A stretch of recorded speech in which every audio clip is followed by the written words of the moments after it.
됐다. 아, 요 정도만 감사하다. 성경. 그 성경이 또 바뀌었구나.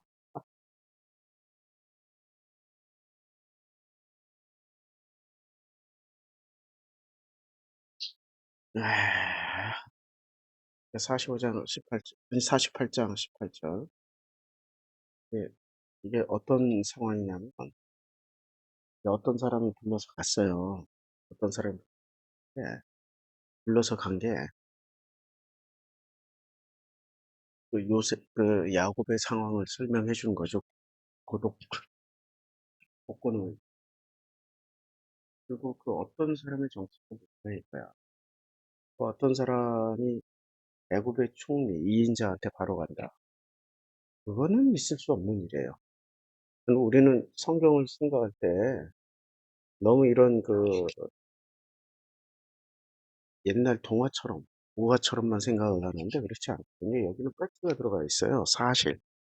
굉장히 중요한 어떤 사실관계가 들어가 있다고. 그 사실관계를 확인해보고 따져보면은 그 어떤 사람의 정체는 바로의 그 스파이였을 가능성이 높다. 왜냐하면 이인자를 늘 견제하고 감시하지 않으면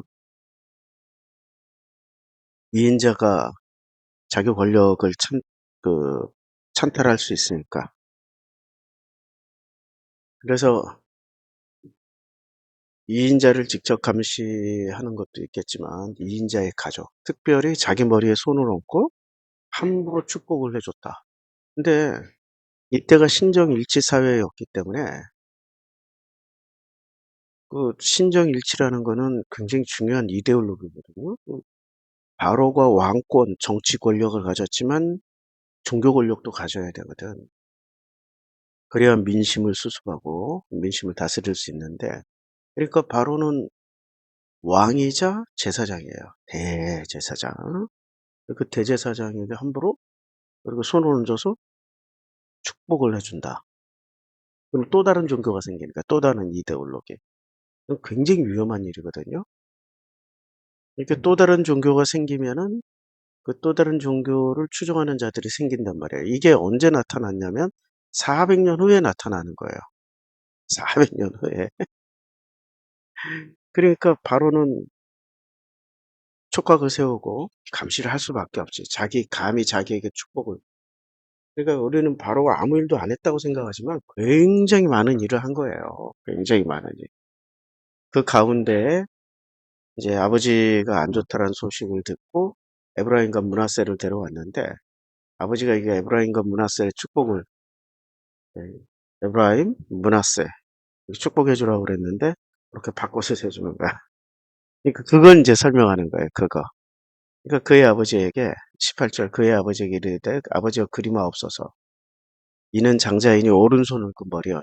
에브라임이 장자라고. 근데 19절에 그의 아버지가 허락하지 아니하면 이르되 나도 안다, 내 아들아, 나도 안다. 다 안다는 거야. 근데 이때 축복의 순서를 바꿔달라고 주장하는 게 요셉의 수준을 다 보여주는 거거든요. 그러니까 축복의 목을 맸던 사람이 있었단 말이에요. 요셉의 할머니, 리브그. 그래서 그 아들 야곱, 자기 아버지, 요셉의 아버지 야곱을 이용해서 이삭을 속여서, 증조 할아버지, 요셉에게 증조 할아버지를 속여서 축복을 받아냈단 말이에요. 축복이 뭐 그렇게 대단하다고. 근데 그 축복을 받은 결과 어떻게 됐어요? 축복 받은 대로 승승장구 하나님의 사람이 되어갔나요? 아니면은 물질의 복음 받았을지 몰라도 본인이 고백을 하잖아요. 험난한 인생 130이라고. 그리고 17년 동안 독거노인으로 살고 있었단 말이에요. 이게 이게 굉장히 심각한 내용이라고. 이걸 축복이라고 생각하면 우리 기독교인들은 정말 받을 수 있을까? 이걸 축복이라고, 야곱의 축복을 리브가가 원하던 그런 축복이라고 생각하고 당신이 받아봐 하면은 받을 수 있겠냐고. 그럼 사람들이 이렇게 12 아들이나 낳고 야 그래도 양떼나 소떼 뭐 같이 7년 해서 20년 동안에 그렇게 많은 재산을 이루고 이런 식으로 하는데 그거 당신 받을 수 있으면 한번 받아보시라고. 12 아들 줄 중에 살인자들 나타났고 어 작은 엄마랑 뭐 그런 아버지 살아생전에 이런 이상한 참 이거 당신 다 겪어봐. 당신 그리고 사랑하는 요셉이 죽었다. 피 묻은 옷을 가져오고 베냐민을 또 안 갖다 주면은 식량을 안 준다고 또 개난리치고 그런 걸 130년 동안 해보시라고. 하실 수 있겠냐고. 못한다니까. 못해요, 못해. 그거 진짜 축복 맞아요? 그게 축복이냐고. 그럼 또 기독교인들은 뇌피셜이 훌륭하시니까 어떻게 하냐면 구원 받잖아요. 구원. 선택받은 민족. 구원하네. 음, 구원. 성경을 잘 못 읽는 이유 중에 하나가 구원에 초점 맞춰서 못 읽어요. 성경은 지금 우리가 읽어내는 이 창세기를 보면 굉장히 대단히 많은 인문, 사회, 철학, 역사, 고고학, 모든 게 다 녹아 있다고. 이런 걸 구원사 하나 뽑아가지고 겨우 구원 이렇게 해야 구원 받는다. 저렇게 해야 구원 받는다. 구원 공식 하나 뽑아냈다고 성경 다 읽었다. 그거 착각 중에 착각입니다. 그거 착각 중에 착각이에요. 그리고 구원 공식대로 예수 믿어 구원받자 했는데 죽기 직전에 가보면은 그게 얼마나 허망한 공식인지를 알게 된다고. 공식대로 구원받는다면은 기독교인 30억, 지금 지구상에 있는 기독교인 30억 구원받고 다 거듭나고 정말 하나님의 사람으로 바뀌어서 이 지구상에 평화가 와야 돼. 그게 되고 있냐고. 안 된다니까. 한국만 해도 기독교인을 개독교 욕하잖아요. 구원의 공식 하나 알고 있는 구원의 공식대로 살면은 존경받아야 되고 그 초대교회처럼 날마다 그 속에 더해지며 사람들에게 존경받고 칭찬받고 그냥 칭송하고 이런 일들이 있어야 되는데 사람들이 존경하고 존경받고 칭송하냐 이거야. 욕하지. 이상하단 말이에요. 구원 공식이 잘못됐거나 구원 공식이 전부가 아니란 얘기지. 성경 안은 굉장히 많은 데이터베이스가 모여서 만들어진 게 성경이고 그 데이터 풀이 모여 있는 걸 성경이라고 그런단 말이에요. 그러니까 여기서 요셉을 보면 요셉도 여호와의 신앙으로 거듭나긴 했지만 그러나 실제 생활은 누구랑 하고 있어요? 온 제사장의 딸. 그리고 요셉의 이름이 사브넷바네아. 사브낫바네아예요. 이름 아로가 바꿔줬어요. 애굽식으로 사브낫바네아. 지금 성경에서는 그 요셉의 가족들을 만나니까 요셉 이렇게 부르지만 바로는 뭐라고 부르겠어요? 사브낫바네아라고 부르는 거예요. 자기가 이름 바꿔놓고 요셉 이렇게 부를 수는 없단 말이야. 그럼 요셉의 집, 그러니까 온 제사장의 딸하고 살고 있는 그 집에서는 장인은 요셉을 뭐라고 부르겠어요? 사브넷바네아. 그러면 와이프는 요셉 부르겠어요? 사브넷바네아라고 부르겠어요? 와이프도 사브넷바네아라고 부르는 거예요. 사브넷바네아라고. 그러니까 요셉도 과정 중에 있는 거지 완성품이 아니야. 완성품은 예수밖에 없어. 근데 자꾸 완성이라고 생각하는 거예요. 성경에 나오는 인물들을. 성경에 나오는 인물들이 완성되었으면 예수가 왜 와야 돼? 미완성이니까 예수가 오신 거 아니에요. 완성품은 예수밖에 없다고. 이거 무조건 존경하자, 본받자, 따르자. 이게 중요한 게 아니야. 이 사람들을 객관적으로 읽어내서 이 사람이 바로 내 모습이었고 내가 이런 사람들처럼 살고 있구나를 깨닫는 나를 알아가는 나를 알려주고 나를 알아가게 하는 게 이게 성경이란 말이에요. 그러니까 나를 알아가는 길이 좁은 길이겠어요? 넓은 길이겠어요? 좁은 길이라고. 그다음에 하나님을 알아가는 길은 넓은 길이에요? 좁은 길이에요? 왜 넓은 길이에요? 모든 종교는 다 신을 가르쳐 준다고 그러잖아. 그러니까 성경을 통해서 좁은 길 가라. 좁은 길 간다. 이거는 나를 알아가는 거야. 근데 나를 어떻게 알아가요? 성경에 나오는 이 인물 하나하나가 나를 설명해 주고 있다고. 그럼 나는 요셉을 존경하고 요셉을 좋아했는데 요셉을 통해서 나를 발견해야 돼. 얘는 어떤 사람이야? 축복관이 놀랍게도 리브가로부터 야곱으로부터 내려왔던 그 축복 개념을 물려받은 사람이 누구냐? 요셉이라고. 아버지가 하라는 대로 먹고 가 있고 이렇게 바꿔줘. 어때? 그리고 그 축복을 받았다라는 게 진짜 축복이었냐 이거지. 고난이라고. 고난이 축복이라고 아멘 하시면 받으셔도 돼. 근데 나도 뒤돌아보니까 고난이 축복은 맞아요. 정말 귀하고 값진 축복인데 그것도 하나님도 아무나 고난 안 줘요. 견딜 만한 사람에게만 줘. 이 수준에 맞춰서. 그러니까 요셉이 여기서 욕심을 부리는 거예요. 장자에게 축복을 주소서. 오른손에 축복을 장자에게 주소서. 계속 욕심을 부리는 거예요. 그러니까 야곱이 뭐라고 그러냐면 이르되 19절에 이르되 나도 한다. 내 아들아 나도 한다. 야, 나도 한다. 내 아들아 나도 한다라고 할 때 야곱이 먼저 경험해봤잖아. 경험해봤잖아. 근데 경험해봤으니까 나도 한다. 나도 한다라고 얘기를 하는 거야. 이거 요셉이 알아들었을까요? 못 알아들었어. 못 알아. 이거야. 그러니까 아버지가 딱 보기에는 건들 만한 놈이 누구였을까요? 장자는 못 견디는 거야. 지금 차남이 오히려 견딜 만한 거야. 차남에게 축복을 해줘. 이게 그냥 세상이 말하는 그런 복이 아니야. 로또 당첨되고 이런 복이 아니고 진짜 고난을 통해서 만들어지는 복이기 때문에 그럴 만한 자에게 줘야 되는 거야. 이게 지금 야곱이 거듭나신 그 후의 모습이라고. 거듭나지 않았으면은 어떻게 돼?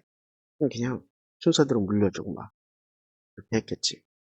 나도 한다, 나도 아들아 나도 한다. 자, 그도 한 족속이 되며 그도 크게 되려니와 그의 아우가 그보다 큰 자가 되고 그의 자손이 여러 민족을 이루라. 여러 민족을 이루리라. 실제로 이렇게 됐어요? 안 됐다니까. 에브라임과 므낫세가 12지파에 편입이 됐고 출애굽 광야에서 그냥 12지파 동등하게, 동등하게. 그리고 땅은 좀 많이 물려받았어요. 에브라임 므낫세가 가나안 땅 물려받은 다른 지파가 다 합친 것만큼의 굉장히 넓은 땅을 물려받았어요. 근데 우린 땅을 부동산이라고 생각하지 않고 마음의 사이즈, 마음의 크기라고 보면 큰 축복 받은 거야. 큰 축복 받은 거야.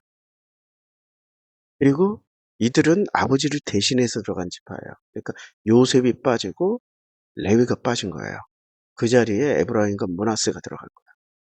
요셉과 레이가 빠지고 에브라임과 므낫세가 들어갔고 레이는 13지파 스텔스 지파로 각 지파에 소속돼 가나안 땅 배분할 때 그럼 요셉은 완벽하게 빠졌어. 야 이게 미스테리 아니에요. 12아들이 12지파가 된 게 아니라 요셉의 아들 둘이 12지파에 편입이 된 거예요.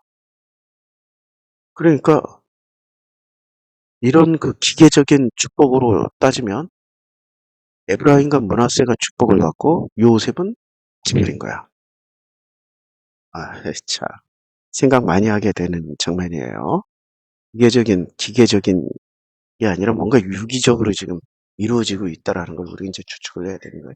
20절, 20절 그날이 그들에게 축복하여 이르되 그날에 야곱이 그들에게 축복하여 이르되 이스라엘이 이제 야곱이 너로 말미암아 축복하기를 하나님이 내게 에브라임 같고 므낫세 같게 하시리라 하며 에브라임을 므낫세보다 앞세웠더라. 에브라임을 므낫세보다 앞세웠어요. 그래서 땅 되게 많이 물려받았어요. 가나안 땅. 그거 외에 결국은 아버지 대신에 들어갔어. 그리고 이 두 지파는 나중에 그러니까 이 400년 동안 어떤 일이 있었는지 몰라요. 이 창세기와 출애굽기 사이에 400년의 스토리는 안 나와요. 400년 스토리가 있었으면 좋겠는데 400년 후에 모세 때의 스토리가 나온다고. 그리고 그 모세 때의 스토리를 보면 그 12지파에서 요셉은 확실히 빠지고 누가 들어갔냐면 므낫세와 에브라임. 에브라임과 므낫세가 들어갔다. 자, 이스라엘에 축복 4개 에브라임 갖고 므낫세 갖게 하시리라 하며 에브라임을 므낫세보다 앞세웠더라. 21절. 이스라엘이 요셉에게 또 이르되 나는 죽으나 죽는다는 얘기 하는 거예요. 하나님이 너희와 함께 계시사 너희를 인도하여 너희 조상의 땅으로 돌아가게 하시려니와. 이게 진짜 핵심이야. 이제 자기는 죽는 거야. 죽음을 앞둔 노인이니까. 근데 죽음을 앞두고 불안과 공포에 휩싸여 있질 않아요. 그러니까 과거 야곱 같았으면 란초조 근심 걱정 노심초사가 있었을 텐데 이제 130세에서 이제 147세 먹는 그 과정에서 독거노인으로 지내면서 하나님을 만난 거예요. 계속해서 할 일이 뭐가 있겠어. 몸도 아파서 밖에 나돌아다니지도 못하고 하나님만 만난 거죠. 그러니까 죽음을 담담히 맞아들여요. 나는 죽으나 하나님이 너희와 함께 계시사. 이때 하나님은 이삭의 하나님, 아브라함의 하나님이셨던 자기의 하나님, 이제 동일한 하나님으로 인식하는 거예요. 굉장히 중요하다고. 하나님이 너희와 함께 계시사 너희를 인도하여 너희 조상의 땅으로 돌아가게 하시려니와 내가 내게 내 형제보다 세겜 땅을 더 주었나니 이는 내가 내 칼과 활로 아모리 족속의 손에서 빼앗은 것이니라. 세겜 땅. 이렇게 세겜 땅 하몰의 땅이잖아요. 세겜 땅을 더 주었다. 그러니까 다 죽이고 나서 어떻게 했어요? 세겜 땅을 취한 거예요. 그리고 이는 내가 내 칼과 자기의 칼과 활로 아모리 족속의 손에서 빼앗은 것이라고 그랬는데 이것 때문에 사실은 야곱이 어떻게 했어요? 굉장히 두려움에 사로잡혀 있었다고요. 그래서 막 도망다니고 그리고 거기다가 땅에다가 장식이나 귀걸이 뭐 이런 것들을 상수리 나무 안에다 묻어놓고 우리 따라오지 마, 우리 쫓아오지 마, 복수하지 마. 두려움에 떨었는데 지금은 어떻게 생각하냐면은 이걸 뒤집어가지고 오히려 그렇게 악한 짓을 한 것을 자기의 어떤 그 역할로 이렇게 돌려서 내가 내 형제보다 세겜 땅을 더 주었다. 그러면 이 세겜 땅은 누구 땅이라는 얘기예요? 요셉의 땅이라는 거야. 근데 이게 어디서 나타나냐면 복음서에서 나와요. 이게 사마리아 여인이 뭐라고 그래요? 이건 당신 조상의 땅인데? 그 얘기가 바로 그 얘기야. 요 장면이라고. 예, 요 장면이에요. 야, 네, 그러니까 그 땅이 나중에 뭐로 바뀌냐면 사마리아 땅으로 바뀌어요. 정통성이 없는. 정통성을 상실한 땅으로 바뀌는데 예수는 오히려 그 땅이 선한 사마리아인들이라고 그래요. 레위나 제사장이나 유대인들보다 더 선한 사람들이 살고 있는. 그러니까 정통 유대교는 타락을 했고 오히려 이들에게서 구원받을 자, 이들에게서 복음을 듣는 자들이 더 많이 나온다라고 얘기를 하는 거예요. 그러니까 아이러니. 예, 이게 이제 이 예수로 가면 이게 해석이 재해석이 되겠죠. 이거 참, 예, 예. 이제 49장으로 넘어가서 이제 야곱이 드디어 마지막 이제 축복을 해주는 겁니다. 야곱이 그의 그의 아들들을 불러 이르되 너희는 모이라 너희가 후일에 당할 일을 내가 너희에게 이르리라. 이게 17년 동안 뭐를 해냐면 계속 기도만 하다 보니까 뭔가 예언의 능력이 생긴 거야. 그전에는 이런 능력 없었어요, 야곱에게. 험난한 인생 130년 사는 동안에는 이런 거, 왜냐면 하나님을 그렇게 가까이 하지 않았던 분이시었기 때문에 하나님보다는 세상 만사가 더 복닥복닥 복잡했어요. 근데 17년을 독거노인으로 지내면서 모든 기득권이나 이런 거를 다 상실하면서 만날 사람은 하나님밖에 없었던 거야, 만날 분은.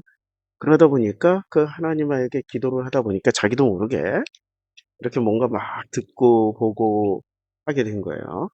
그리고 또 야곱은 이미 하나님을 만나 주셨잖아. 하나님이 눈으로 보여주시고 현실 세계에서 보여주시고 말씀으로 들려주시고 그러니까 하나님 기도만 하면 하나님이 이렇게 나타나시는 거지. 그러니까 다 불러라 이제 죽기 전에. 아, 너희를 후일에 당할 일을 내가 너에게 이르리라 이제 예언을 하겠다는 거예요. 근데 이 예언이 100%라고 생각하시면 안 돼요. 그러니까 사람의 발전 과정이라고. 성경에 나오는 사람은 흠이 없고 100% 옳다라고 생각하면 그게 착각이야. 예수 외에는 그런 분이 없어. 예수만이 표본이고 나머지는 좀 이렇게 부족하신 분들이야. 과정 중에 있는 거야. 과정 중에. 이걸 늘 생각하면서 성경을 읽어야 되는데 우리는 야곱이 예언했으니까 100% 맞을 것이다. 결코 그런 일이 없어. 그런 일이 안 일어나. 예수가 하셨던 100%인데 야곱 형님이 17년 만에 깨달은 거, 17년 동안 깨달은 거예요. 그거 100% 아니에요. 그걸 전제로 해서 이제 읽는 거예요. 그러니까 다 모이라고 그랬어요. 그러니까 지금 이 형제들이 몇 년 만에 다 서로 얼굴 보는 거예요. 한 자리에서 17년 만에. 애굽에 들어올 때 같이 들어왔다가 쫙 흩어져서 각자 독립해서 살고 있다가 지금 17년 만에 마지막 아버지 돌아가시기 직전에 마지막 모인 거예요. 이때는 엄청난 패밀리가 모였지. 내려올 때 70명이었는데 그 사이에 뭐 17년 사이에 시집 장가 손자 세대니까 야곱에게 손녀 세대 뭐 시집 장가 가고 뭐 굉장히 많아졌겠죠. 근데 야곱의 직계 아들들만 이제 모여든 거야. 야곱의 직계 아들들. 직계 아들들은 모여들었는데 요때에 이 형제들이 17년 만에 이렇게 만났을 때 어떤 느낌이었을까? 그러니까 이들이 과거의 모습 그대로 가지고 만났을까? 아니면 변화된 상태에서 만났을까요? 변했지. 왜냐면 첫째는 아버지의 영향력을 벗어난 거예요. 17년 동안 아버지의 영향력 밖에 있었어. 아버지로부터 독립이 됐고 아버지는 자녀로부터 독립이 된 거예요. 그러니까 서로 각자의 하나님을 만난 거야. 서로 독립이 됐고 두 번째 그들이 이제 이 아들들이 야곱이 147세가 되면은 이들도 100세 이상은 됐다고. 100세 이상은 된 상태에서 자기들도 나이를 먹어간 거예요. 세상 만사 경험할 거 다 경험하고 깨달을 거 깨달아가면서 그러니까 아버지에 대한 예우라든지 이런 것들은 기본적으로 지키긴 하지만 각자 자기 생각이 또 다 있는 거지. 자기의 삶 가운데서 역사해 주셨던 그 하나님하고 동행을 하신 거. 그 동행했던 체험들이 있을 거 아니에요. 특히 유다 같은 경우는. 유다는 그 다말 사건 때문에 유다는 거듭나셨잖아요. 거듭나셨잖아요. 근데 유다와 요셉처럼 이렇게 거듭나신 형제들이 많아졌을 거란 말이에요. 르우벤부터 레위, 시몬, 뭐 밑에 단, 그 므낫세, 뭐 이런 예, 자녀들이 각자 이제 자기의 영역들, 자기의 삶 가운데서 하나님을 만났을 거란 말이에요. 17년 동안에. 17년 짧은 시간 아니거든요. 굉장히 긴 시간이거든요. 자, 이제 너희는 2절 너희는 모여 들으라. 야곱의 아들들아 너희 아버지 이스라엘에게 들을지어다. 이 말을 누가 하는 거예요? 너희는 모여 들어라 야곱의 아들들아 너희 아버지 이스라엘에게 들을지어다. 이렇게 1절하고 2절이 화자가 틀려요. 1절을 잘 보면 야곱이 그 아들들을 불러 이르되 너희는 모이라 너희가 후일에 당할 일을 내가 너희에게 이르리라 해놓고 너희는 모여 들으라 야곱의 아들들아 너희 아버지 이스라엘에게 들으라. 이거는 화자가 누군지를 모르겠어. 지금 야곱이 이렇게 얘기를 할 수는 없는 거예요. 그럼 요셉이 이렇게 얘기를 했을까? 이것도 화자가 누군지. 여기서 잘 보면 49장 1절에 시작을 야곱이라고 시작을 하고 그래요. 근데 48장에서는 야곱이라고 그랬어요? 계속 이스라엘이라고 그랬어요? 이스라엘이라고 그랬어요. 48장에서는 이스라엘이라고 그랬고 지금 49장 딱 들어오니까 야곱으로 이름이 바뀐 거야. 이거 뭔가 이유가 있는 거예요. 49장 2절 너희는 모여들어라 야곱의 아들들아 너희 아버지 이스라엘에게 들을지어다. 지금 야곱의 아들들아 너희 아버지 이스라엘에게 들을지어다. 이 목소리의 주인공 숨은 화자가 누구냐는 거야. 야곱도 아닌 것 같고 요셉도 아닌 것 같고 이거는 마치 그 성경의 저자라든지 아니면은 야곱에게 이런 말씀을 주시고자 하는 하나님의 음성 같이 들릴 수도 있단 말이에요. 숨은 화자가 달라졌어 지금 49장 1절과 49장 2절의 이 숨은 내적 화자가 달라진 거예요. 그러면서 2절부터 마지막 절까지는 이 화자의 목소리로 하는 거예요. 그러니까 야곱이 하는 게 아니라 지금 2절에 있는 이 숨은 화자, 내적 화자의 목소리 그 주인공이 마지막 절까지 가는 거예요. 이게 야곱이 직접 하는 게 아니라 너희 야곱아 이스라엘에게 들을지어다 라고 얘기를 했어요. 그러면은 이제 3절 르우벤아 이렇게 얘기할 때는 르우벤아 얘기할 때는 들을지어다 했으니까 이제 3절부터 누구 목소리가 나와야 되는 거예요? 이스라엘 목소리가 나오는 거지. 이스라엘의 소리예요. 근데 이 이스라엘의 그냥 하는 소리야. 이걸 자 르우벤아 너는 내 장자요.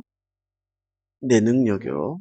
내 기력의 시작이라 위풍이 월등하고 권능이 탁월하다마는 칭찬했어요. 근데 4절 물의 끓음 같았은즉 너는 탁월하지 못하리니 내가 아버지의 침상에 올라 더럽혔음이로다. 그가 내 침상에 올랐었도다. 그러니까 칭찬해놓고 뭐가 터져 나오는 거예요? 섭섭함이 터져 나오는 거지. 그러니까 이거는 지금 이스라엘의 목소리도 아니고 야곱의 목소리야. 야곱. 그러니까 이게 지금 뭐가 막 섞여서 나오는 거예요? 그러니까 야곱이 죽기 직전에 자기가 할 말을 지금 다 하고 가는 거야. 이게 지금 이 장면이 누구 장면이냐면 다윗의 장면이에요. 예, 지금 사무엘 사무엘상에 보면 그 다윗과 이제 다윗이 죽어요. 다윗이 사무엘상 어디냐? 아이고야. 그 사무엘 하에 이제 다윗이 죽네. 다윗이 죽기 전에 뭐라고 얘기를 하냐면 사무엘 하에서 다윗이 이제 결국에는 권력을 잡고 그 권력을 누구한테 물려주냐면은 저기 그 아들 솔로몬한테 물려줘요. 근데 솔로몬한테 물려줄 때 뭐 어떤 식으로 물려주냐면은 예언을 해요. 그러니까 9장, 10장 이게 몇 장이 나오냐? 어이구야, 내가 사무엘하를 여기 이제 사무엘하 후에 가서 여호와께서 다시 이스라엘 향하여 진노하사 그들을 치시려고 다윗을 격동시켰고 그다음에 사무엘상에서 아니 저기 열왕기상 내가 착각했어. 열왕기 다윗 왕이 1장 1절 다윗 왕이 나이가 많아 늙은이 이제 죽기 직전이에요. 나이가 많아. 그러다가 이 자기의 권력 서열에서 다윗이 죽는 날에 임박함에 그의 아들 2장 1절 사무엘상 2장 1절에 그의 아들 솔로몬에게 명령하이르되 뭐라고 얘기를 하냐면은 내가 이제 세상 모든 사람의 가는 길로 가게 되었느니 너는 힘써 대장부가 되고 그러니까 솔로몬에게 권력을 주겠다는 얘기야. 너 이제 기집애처럼 살지 말고 학문이나 하지 말고 대장부가 되라 이거야. 내 하나님 여호와의 명령을 지켜 그 길로 행하라. 그러면서 뭐라고 얘기하냐면 4절부터 여호와께서 내일에 대해 말씀하시기를 만일 내 자손들이 그들의 길을 삶과 마음을 다하고 성품을 다해 진실이 내 앞에 행함이 이스라엘 왕위에 오를 사람 내게서 끊어지지 아니하리라 하신 말씀을 확실히 이루게 하시리라. 여기까지는 이제 신앙 고백이에요. 근데 5절부터는 자기 고백하는 거야. 5절부터 스루의 아들 요압이 내게 행한 일, 그러니까 자기 다윗에게 행한 일, 곧 이스라엘 군대의 두 사령관 네엘의 아들 아브넬과 에델의 아들 아마사에게 행한 일을 내가 알거니와 그가 그들을 죽여 태평 시대에 전쟁의 피를 흘리고 전쟁의 피를 자기 허리에 띤 띠와 발에 신은 신을 묻혔으니 지혜대로 행하여 너의 지혜대로 행하여 그의 백발이 평안히 스올로 내려가지 못하게 하라. 죽이란 얘기야. 그러니까 가슴속에 평생 묻어놨던 것을 자기는 못하지만 솔로몬 네가 그렇게 해야만이 권력을 잡을 수 있어. 어, 복수가 아니고 권력을 잡으려면 그, 그 군대를 통치를 해야 되는데 군대를 장악해야 되는데 요압을 반드시 죽여야 돼. 그 얘기예요. 반드시 죽여야 돼. 근데 그걸 얘기하려고 뭐라고 그래요? 그러니까 다른 얘기를 하는 거야. 군대의 두 사령관 네엘의 아브넬과 에델의 아들 아마사에게 행한 일을 내가 알거냐. 그러니까 이게 자기 정적들을 제거한 거예요. 요압이. 자기 형제들인데도 불구하고. 다윗이 아끼고 사랑했던 자들이었거든. 아둘람 동굴에서. 근데 그를 제거하고 요압이 권력을 장악을 했다고. 그러니까 반드시 죽여. 이 얘기 하는 거예요. 그 다음에 7절. 마땅히 길르앗 바르살레 아들들에게 은총을 베풀어 그들이 내 상에서 먹는 자 중에 참여하게 하라. 내가 내 형 압살롬의 낯을 피해 도망할 때 그들이 내게 나왔느니라. 이제 잘해주라는 사람도 있고, 그 다음에 8절에 보면 바후림 베냐민 사람 게라의 아들 시므이가 너와 함께 있다. 야, 그러니까 악독한 말로 나를 저주하였는데 내가 여러 가지 정치적인 고려로 인해서 그를 죽이지 않고 살려뒀다. 하지만 내가 여호와를 두고 맹세하여 이르기를 내가 칼로 너를 죽이지 아니하리라 했기 때문에 이제 내가 죽고 나면 내가 맹세했으니까 나 죽고 나면 그 맹세는 무효가 되는 거야. 그래서 어떻게 하냐면은 그를 무죄한 자로 여기지 말자는 죄가 있다 이거야. 너는 죄 있는 사람이므로 그에게 행한 일을 알지니 그가 백발의 피 가운데 세월에 내려. 그러니까 반드시 죽이란 얘기야. 그러니까 다윗이 응어리진 걸 지금 어떻게 얘기를 하고 있어요? 솔로몬은 다 쏟아놓고 가 복수 반드시 해. 그래야 너 권력이 강화가 되는 거야. 그 얘기하고 있는 거예요. 자, 이 장면을 보면은 이게 지금 우린 성경에서 나오는 모든 인물들이 성인이요, 군자요, 훌륭한 인격이요, 착한 사람이라고 생각하고 있는데 결코 그렇지 않아요. 예, 그런 사람 한 사람도 없어요. 내가 착하지 않고, 내가 성인 군자도 아니고, 내가 그렇게 훌륭한 사람이 아니라는 걸 알면은, 나하고 똑같다고 보면 돼. 나하고 똑같은데, 지금, 아빗도 죽기 직전에 무슨 얘기를 하고 왔어요? 자기 속아지에 있는 얘기를 다 하고 왔다고. 근데 그게 거듭난 거야. 이걸 못 풀고 그냥 끝까지 참고 가면은 무슨 사람이 되냐면, 겉은 명품, 속아지는 썩은 송장, 마음은 썩어 있는 거야. 그러니까 그런 사람 중에 대표적인 사람이 누가 있어요? 아니 그게 바로 누가 있냐면 바리새라고요. 한번 그, 그 제이킴 장로가 우리 그 밴드에 글을 올렸어요. 예수에게 환심을 사려고 하는 기독교인 상대에게 환심을 사는 것과 마음을 얻는 것은 전혀 다름에도 불구하고 이웃에게 환심을 사서 자기식 사랑을 하려고 하는 사람들, 환심을 사서 그들은 나에게 환심 곧 기뻐하고 즐거워하는 마음을 사기 위하여 많은 사람들이 보편적으로 좋아하는 것을 계속 꺼내와요. 꺼내와. 그러니까 루이비통 같은 말투, 크리스찬 디올 같은 명품 행동, 프라다 같은 명품 표정, 에르메스 같은 봉사, 헌신, 샤넬 같은 착함, 구찌 같은 순수함, 이런 명품들, 그러니까 명품에 빗댄 거예요. 이런 명품, 행동, 말투, 마음 씀씀이를 쓰고 있는데 실제 마음속은 어떻게 돼요? 같은 명품인데 속아지는 지 마음대로 못 사니까 어떻게 돼요? 아, 썩어. 네. 그러니까 그렇게 온몸을 뭐로 하냐면 온몸을 고급 명품으로 두른 이 자신을 보여주면서 내가 항상 기쁘고 즐거운 척을 해. 그리고 내가 이렇게 행복하고 즐겁고요. 이렇게 착 흘러가는 척을 하면서 너희는 나를 본받으라고 하는 거란 말이에요.